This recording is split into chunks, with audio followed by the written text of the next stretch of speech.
Hello friends, welcome back once अगेन। Friends, हम लोगों ने दो तरह की जाने थे, आपका बृहत मात्रिक और सूक्ष्म मात्रिक। दो प्रकार के पोषक तत्वों के बारे में हमने पिछले क्लास में आपसे चर्चा किया था। दरअसल अब इसके बाद हमें चर्चा करना है कि अगर हमें उस रूप में जैसा हमें चाहिए, जितना हमें आवश्यकता है, अगर उतना अगर पोषक तत्व हमें अगर प्राप्त नहीं हो, अर्थात कि पौधे को प्राप्त नहीं हो, तो किन प्रकार के रोग हमें होंगे। मतलब क्या? पोषक तत्व के कमी से होने वाले रोग, पोषक तत्व के कमी से रोग। ठीक है। अब पोषक तत्वों की कमी होगी अगर पौधों के अंदर, तो इस रोग को हम क्या कहेंगे? अभाव जनित रोग। क्या कहेंगे? अभाव जनित रोग। अभाव जनित रोग मतलब कि उपयुक्त पोषक तत्व हमें प्राप्त नहीं हुआ, अर्थात पौधे को पोषक तत्व उपयुक्त तरीके से प्राप्त नहीं हो गया, तो उसकी अभाव में, उसकी कमी में उत्पन्न हुआ रोग अभाव जनित रोग कहलाएगा। अब क्या होता है कि अभाव जनित रोग के अंदर आपका अलग अलग पोषक तत्व आएगा और अलग अलग पोषक तत्वों की वजह से अलग अलग तरह के रोग आपके अंदर उत्पन्न होंगे। तो इसमें मुख्य रूप से दो प्रकार के रोग अभाव जनित में आते हैं। तो एक तो होता है आपका क्लोरोसिस। एक क्या कहलाता है आपका? क्लोरोसिस। एक होता है एक होता है क्लोरोसिस और दूसरा क्या होता है आपका? नेक्रोसिस। ठीक है। एक होता है क्लोरोसिस और दूसरे को क्या कहते हैं? नेक्रोसिस। नेक्रोसिस। अब जरा गौर कीजिएगा कि यह क्लोरोसिस का रोग और नेक्रोसिस का रोग होता क्या है। अब देखिए, मैं हमेशा कहता हूं कि जिस वर्ड को आपको नहीं पता हो, पहले उस कोड को तोड़िए। तो क्लोरोसिस, क्लोरो मतलब क्लोरोफिल, यानी कि यह रोग जो होगा वह किसकी वजह से होगा? क्लोरोफिल में होगा रोग। अब क्लोरोफिल में रोग का मतलब क्या? ये तो हमें पता है कि पौधों के लिए क्लोरोफिल क्या हो गया? आवश्यक है। आवश्यक ही नहीं बल्कि अनिवार्य है। बिना क्लोरोफिल के पौधे की अस्तित्व नहीं रह सकती है। तो ये क्लोरोफिल की आवश्यकता है। तो क्लोरोफिल में अगर कोई समस्या उत्पन्न होगी तो वह पौधा किसी भी रूप में समाप्त होने लगेगा। अब देखिए, मान लीजिए कि ये पौधा है, मान लीजिए कि ये आपका पौधा है। ठीक है। अब इस पौधे के अंदर कौन सा रोग हो गया? तो मान लीजिए क्लोरोसिस का रोग हो गया। कौन सा रोग हो गया? क्लोरोसिस का रोग आपका हो गया। अब रोग हो गया तो आपको कौन से लक्षण दिखेंगे इसमें? तो क्या होगा कि इसके जो पत्तियां होंगी, तो पत्तिये के अंदर क्या पाया जाता है? क्लोरोफिल पाया जाता है। अब क्लोरोफिल की कमी आना शुरू होगी इसके अंदर। अब क्लोरोफिल की जब कमी आएगी, क्लोरोफिल के अंदर क्या होगी? कमी होगी। तो इसमें कमी की वजह से यह जो रोग उत्पन्न होगा, इसी को हम क्या कहेंगे? क्लोरोसिस कहेंगे। क्या कहेंगे? क्लोरोसिस। अब क्लोरोफिल की कमी होगी तो इसका ग्रीन कलर डाउन होना शुरू हो जाएगा, क्योंकि क्लोरोफिल के कारण ही आपका जो रंग होता है पौधे के पत्तियों का, वह हरा होता है। अब इसमें से क्लोरोफिल अगर क्या हो जाए? निकलना शुरू हो जाए, कम होना शुरू हो जाए, तो वह आपकी कमी की वजह से कौन सा रोग होगा? वह आपका क्लोरोसिस होगा। और वह कमी के कारण पौधे का जो हरापन का रंग है, वह हरा वाला रंग धीरे धीरे डीम हो जाएगा, क्योंकि क्लोरोफिल के कारण हरा था। अब जब हरा रंग ही उसमें का खत्म हो रहा है तो कलर उसका गिरेगा ना जी। तो पहले तो इसका धूमिल कलर का हो जाएगा, बिल्कुल हल्का हल्का ग्रीन कलर का रह जाएगा। और हल्का ग्रीन कलर कुछ दिनों तक रहने के बाद यह पूरी तरह से जब गिर जाएगा तो यह रंग पीला पड़ने लगेगा। कैसा पीला पड़ने रंग होगा? पीला पड़ने लगेगा। तब आप कहते हैं कि हमारे जो क्या कहते हैं पौधे हैं उसमें पीलिया रोग हो गया है, या पीला होने वाला, पत्ते पीले हो रहे हैं, इनके लिए रोग हो गया है। तो जरा याद कीजिए कि जब खेतों के आपके जो पौधे होते हैं इनका रंग पीला कब पड़ता है? आपने देखा होगा कि आपने अगर धान की फसल, अभी धान की फसल आपने लगाई होगी, तो धान की फसल जब लगाते हैं तो कुछ दिनों बाद जब यह पौधा आपका पीला पड़ने लगता है, तो आप क्या अंदाजा लगाते हैं कि इसमें क्या करना पड़ेगा? पहला नंबर तो आप कहते हैं कि इसमें पानी की कमी हो रही है। सामान्य बात है, देखिए जिंदगी से कोरिलेट करके पढ़िएगा तो हमेशा कभी भी कॉन्सेप्ट भूलिएगा नहीं आप। तो वो जो पौधा लगा दिया उसका पतिया क्या होने लगा? अब पीला पीला होने लगा। अब पीला होने लगा तो उस कंडीशन में आप क्या करेंगे, आप कहते हैं कि इसको पानी की कमी है, तो आप क्या करते हैं, सिंचाई करते हैं, पानी पटाते हैं, सिंचाई करते हैं, पानी प्रॉपर तरीके से देते हैं। अब पानी जब देते हैं तो कहते हैं कि भाई इससे काम नहीं चलेगा, इसको फिर खाद भी देना पड़ेगा। तो खाद के लिए आप क्या चाहते हैं, कहते हैं भाई इसके अंदर यूरिया डालना पड़ेगा, कहते हैं ना सब यूरिया डालना पड़ेगा। तो यूरिया अगर इसके अंदर क्लोरोफिल की कमी हो गई, यह पीला पड़ने लगा, तो हमने कौन सी बात काम करी, पहला नंबर सिंचाई किया। पहला नंबर हमने क्या किया, सिंचाई किया। सिंचाई किया तो पौधे को पानी की कमी पूरी हो गई। किसकी पूरी हो गई, पानी की कमी पूरी हो गई। अब पानी की कमी तो पूरा हो गया, पूरा हो गया, लेकिन उसके साथ हम लोग क्या डालते हैं उसमें, उसमें हम लोग डालते हैं यूरिया को डालते हैं। क्या डालते हैं जी, यूरिया खाद को हम अलग से डालते हैं। तो यूरिया जो खाद है वास्तव में क्या है, वो एनपीके खाद है। कौन सा खाद है, एनपीके खाद है। एनपीके का मतलब क्या हो गया कि नाइट्रोजन है, इसके अंदर फास्फोरस है, इसके अंदर पोटेशियम है, अर्थात क्या, यह जो यूरिया हमें प्राप्त डालना है वह एनपीके खाद हो गया। इसके अलावा हम क्या करते हैं, कहते हैं कि इससे काम नहीं चल रहा है, यूरिया के साथ थोड़ा सा डीएपी भी डालना पड़ेगा। क्या डालना पड़ेगा, डीएपी भी डालना पड़ेगा। डीएपी भी डालते हैं आप, जिंक भी डालते हैं आप अलग से। तो ये सभी चीजें आप डालते हैं तो धीरे धीरे आपका क्या होता है, पौधे का रंग फिर से धीरे धीरे हरा होता है, नई नई पत्ते निकलने लगते हैं। मतलब क्या कि बताइए इनके अंदर किस पोषक तत्व की कमी। एग्जाम में क्वेश्चन ये पूछता है कि क्लोरोसिस का जो रोग होगा वह किन पोषक तत्वों की कमी की वजह से होगा। तो ये पूछता ये है कि बताइए कि क्लोरोसिस का रोग किसकी कमी से होगा। तो बात देखिए, आप इसकी कमी भुला जाइए, आप ये बताइए, ये सोचते हैं कि गांव में होता है तो आप करते क्या है, तो करते हैं पानी देते हैं और आप यूरिया डीएपी और जिंक देते हैं, यही तीन चीज देते हैं ना जी, यूरिया डीएपी अर्थात की जिंक, है ना जी। ये आपने दे दिया तो समझिए कि हमने इसको क्या दिया, एन दिया अर्थात कि नाइट्रोजन दिया, एन दिया मतलब नाइट्रोजन दिया, पी हमने दे दिया तो फास्फोरस भी दे दिया, फास्फोरस भी दे दिया, ठीक है, और के दे दिया तो समझिए कि पोटेशियम भी दे दिया हमने, पोटेशियम भी दे दिया। अब समझिए कि फास्फोरस, नाइट्रोजन, फास्फोरस, पोटेशियम, और हमने क्या कर दिया, जिंक भी दे दिया, तो ये जिंक हो गया। मतलब क्या, मुख्य रूप से अगर यह पीला अगर पौधे का पड़ रहा है, अगर क्लोरोसिस का रोग हो रहा है, तो कंफर्म है कि उनके अंदर पोटेशियम की कमी हुई होगी, फास्फोरस की कमी हुई होगी, नाइट्रोजन की, जिंक की, मैग्नीशियम की, आयरन की, क्योंकि डीएपी डाल रहा है तो आयरन मैग्नीशियम दे रहे हैं हम लोग। मतलब क्या, उनके अंदर अगर क्लोरोसिस का रोग होगा तो नाइट्रोजन की कमी हो सकता है, फास्फोरस की कमी होगा, पोटेशियम की कमी होगा, उसके बाद क्या, जिंक की कमी होगा, उसके अंदर मैग्नीशियम की कमी होगा, उसके अंदर फेरस अर्थात की आयरन की कमी होगा। अर्थात क्या, इन सभी पोषक तत्वों की कमी अगर हो तो इनके अंदर कौन सा रोग होगा, क्लोरोसिस नामक रोग होगा।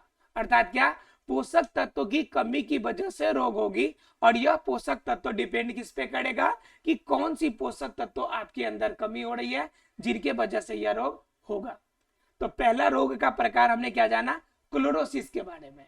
क्लोरोसिस का मतलब क्लोरोफिल का अभाव होना, क्लोरोफिल का कमी होना, यानी कि क्लोरोफिल के अणुओं का पौधों के पत्तों में, या फिर सीधे शब्दों में कहे तो पौधों में कमी होना, यह क्या रोग कहलाता है, क्लोरोसिस का रोग कहलाता है। अब क्लोरोसिस का रोग, क्लोरोफिल गिरने का मतलब पौधे का रंग हल्का ग्रीन होगा या फिर पूरा पूरा पीला पड़ने लगेगा, अर्थात कि पौधे की विकास रुक जाएगी, वृद्धि रुक जाएगी। तो उस कंडीशन में यह पौधा कैसा पड़ने लगेगा, पीला पड़ने लगेगा। अब इस पीले पड़ने के कंडीशन में आप किन पोषक तत्वों का इस्तेमाल करेंगे जिनके वजह से प्रॉब्लम सॉल्व हो जाए। तो हमें यह पता जब चल जाए कि किनकी कमी से यह रोग होता है तो सिर्फ वही दवा देंगे हम। तो हमें पता चल गया कि इसमें नाइट्रोजन है, फास्फोरस है, पोटेशियम है, जिंक है, मैग्नीशियम है, फेरस है, इन सभी की कमी की वजह से यह पीला वाला रोग हो रहा है। तो इसके लिए बहुत सारी बातें हैं कि इन सभी को पहले अगर पौधे के पास पहुंचे, पौधों के पत्तियों तक पहुंचे, तो पहुंचने का सोर्स क्या होगा, क्योंकि ये सभी तो आयन के रूप में जाएंगे, और आयन के रूप में जाएगा तो यह आयन कौन लेके जाएगा, तो यह आयन जल लेके जाएगा। तो जल की कमी को पहले पूरा करना पड़ेगा, तो इसलिए पहले हम क्या करते हैं, सिंचाई करते हैं, अर्थात पानी पटाते हैं, अर्थात कि पानी की कमी को पहले पूरा करते हैं। और जब पानी की कमी की पूरा हो जाएगा तो अब हम क्या करते हैं, बाहर से क्या डाल देते हैं, यूरिया डाल देते हैं। तो यूरिया डालते हमें एनपीके का जरूरत जो होता है वो पूरा हो जाता है, नाइट्रोजन, फास्फोरस और पोटेशियम। और एक और बात ध्यान रखिएगा कि इन सभी जितने भी आप अनाज प्राप्त करते हैं इन सभी में नाइट्रोजन की बहुलता बहुत ज्यादा होती है, नाइट्रोजन इनके अंदर ज्यादा उपयोगिता होती है। अगर विकास वृद्धि इनके अंदर ज्यादा चाहिए तो हमें क्या जरूरत ज्यादा देना पड़ेगा, नाइट्रोजन, फास्फोरस और पोटेशियम की मात्रा ज्यादा देना पड़ेगा। ठीक है, और ये हमें कहां से मिल जाएगा, यूरिया से हमें प्राप्त हो जाएगा। उसके बाद क्या आपका डीएपी और जिंक, तो इसमें आपको जिंक मिल जाएगा, मैग्नीशियम मिल जाएगा, फेरस मिल जाएगा। तो ये सभी अगर आप दे देते हैं तो आपका पौधा फिर से क्या होता है, धीरे धीरे फिर हरापन होने लगता है। तो ये हमारे क्या हो जाती है, क्लोरोसिस रोग से छुटकारा हमें प्राप्त हो जाती है। क्लियर है सबको ये क्लोरोसिस? अगर क्लोरोसिस क्लियर है तो दूसरा जानेंगे हम लोग इसमें नेक्रोसिस। नेक्रोसिस का मतलब होता है उत्तक का क्षय होना। नेक्रोसिस का मतलब क्या होता है, उत्तक का क्षय होना। जरा इस सबको मिटा दे, है ना जी, उत्तक का क्षय होना। तो उत्तक का क्षय का मतलब क्या, सीधे शब्दों में कहे कि उत्तक क्षय हो रहा है, मतलब क्या हो रहा है कि आपकी जो कोशिका है उनके अंदर वृद्धि कम हो जा रही है, कोशिका में वृद्धि रुक जा रही है। तो जब कोशिका के अंदर अगर वृद्धि रुकेगी तब ना जाके उत्तक का क्षय होगा जी। तो इस कंडीशन में आपके लिए प्रॉब्लम हो जाती है कि इनके अंदर उत्तक क्षय की समस्या उत्पन्न होती है। तो अब बात आती है कि जब यह उत्तक का क्षय होगा तो यह किसकी कमी की वजह से होता है, और अगर उत्तक क्षय वाला रोग अर्थात कि नेक्रोसिस अगर हो भी जाए तो हम इसे कंट्रोल कैसे कर सकते हैं, बात ये आती है। देखिए, तो ये जो रोग होगा उत्तक का क्षय होना, इसमें क्या होता है कि आपका मुख्य रूप से जो प्रॉब्लम क्रिएट करता है वो कैल्शियम करता है, मैग्नीशियम करता है, पोटेशियम करता है। ठीक है, पोटेशियम करता है, इसके अंदर फास्फोरस की कमी होती है। तो इन सभी चीजों की कमी की वजह से यह उत्तक का क्षय होता है। अब उत्तक का क्षय जब ज्यादा होने लगता है तो समझिए पौधे का वृद्धि होगा क्या, पौधे विकसित होंगे क्या, पौधे का विकास ही रुक जाएगा। पौधे वृद्धि कहां से करेंगे जब इनके अंदर उपयुक्त पोषक तत्व अवेलेबल नहीं है। तो उत्तक की क्षय यह घटना जो आपका नेक्रोसिस है यह सबसे बड़ी प्रॉब्लम क्रिएट करती है। तो नेक्रोसिस की घटना अगर है तो उनके अंदर क्या करना पड़ेगा, सबसे बड़ी बात हमें आती है कि इनके अंदर की कोशिकाओं को हमें बचाना पड़ेगा। तो कोशिका का नेक्रोसिस अगर उत्तक का क्षय है तो हमें पहले किसको बचाना पड़ेगा, कोशिका को। किसको बचाना पड़ेगा, कोशिका को। तो कोशिका जो होती है वह वास्तव में कोशिका की विभाजन किन से रुक जाती है, किस पोषक तत्वों की कमी से कोशिका के विभाजन और विकास रुक जाता है। तो इसके अंदर बात कीजिएगा तो नाइट्रोजन है आपका, इसके अंदर बात कीजिएगा तो फास्फोरस है, इसके अंदर आपका मोलिब्डेनम है, उसके बाद इसके अंदर सल्फर है। ये आपके प्रमुख आपके पोषक तत्व है जिनसे इनकी कोशिका विभाजन प्रभावित होती है। अर्थात कि अगर इनकी कमी हो जाए तो कोशिका विभाजन रुकेगी। अब जरा सोचिए, जरा गौर कीजिए इन बातों पे कि अगर कोशिका विभाजन रुक जाए, कोशिका विभाजन के कारण वृद्धि इनके अंदर नहीं हो तो बताइए पौधे के अंदर वृद्धि होगी क्या, यह उत्तक टूटेगा कि नहीं टूटेगा। मतलब क्या, कोशिका अगर हमारा नष्ट होना शुरू हो जाए, सीधे शब्दों में अगर कहें तो आपका घर है और एक दीवार है, अगर दीवार की एक एक ईंट अगर हम निकालते चले जाए नीचे से तो बताइए क्या दीवार का अस्तित्व रहेगा क्या, यह पूरा दीवार टिका रहेगा क्या, बिल्कुल भी टिका नहीं रहेगा। क्योंकि आपका जो दीवार का अस्तित्व है वो किससे, आपका वो आपका ईंटों से। हम एक एक करके ईंट उसमें से निकाल रहे हैं, तो बताइए यह दीवार टिका रहेगा, बिल्कुल भी नहीं टिका रहेगा। तो उसी तरह से हमारी कोशिका के जो आपका नेक्रोसिस रोग होता है इसके अंदर भी सेम प्रॉब्लम होती है कि इनके अंदर जो कोशिका होती है इनकी कोशिका विभाजन रुक जाती है। अब कोशिका विभाजन किसके कारण, तो नाइट्रोजन, फास्फोरस, मोलिब्डेनम और आपका सल्फर, ये आपके प्रमुख है जिनके वजह से आपके प्रॉब्लम होती है। अब यह कोशिका विभाजन रुक गया तो कोशिका विभाजन रुकने के बाद क्या होगा कि तब यह उत्तक का क्षय होना शुरू होता है जो कि मुख्य रूप से कैल्शियम, मैग्नीशियम और पोटेशियम के कारण उत्पन्न होता है। और अगर ये दोनों अगर बीमारी हो गई तो फिर क्या होगी प्रॉब्लम आपको कि पौधे का विकास रुकेगा, पौधा का विकास रुक जाएगा, पौधे के अंदर उपापचयी क्रिया नहीं होगी, उपापचयी क्रिया नहीं होगी, और पौधा कुछ दिनों में क्या हो जाएगा, नष्ट हो जाएगा। पौधा क्या हो जाएगा, कुछ दिनों तक अगर देखभाल नहीं किया तो क्या हो जाएगा, नष्ट हो जाएगा पौधा। बात समझ में आ रही है? जब कोशिका रहेगा ही नहीं, जब उसका शरीर ही नहीं रहेगा, तो शरीर के हिस्से नहीं रहेंगे तो बताइए शरीर जिंदा रहेगा क्या?